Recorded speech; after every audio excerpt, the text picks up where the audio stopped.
Right. People, it would scare them if they knew how smart she is.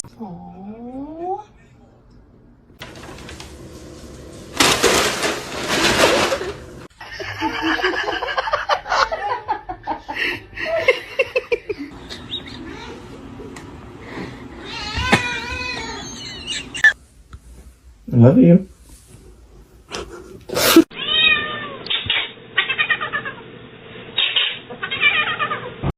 Better run. You like that shit?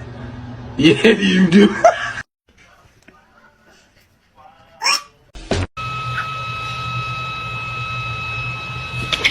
Poop.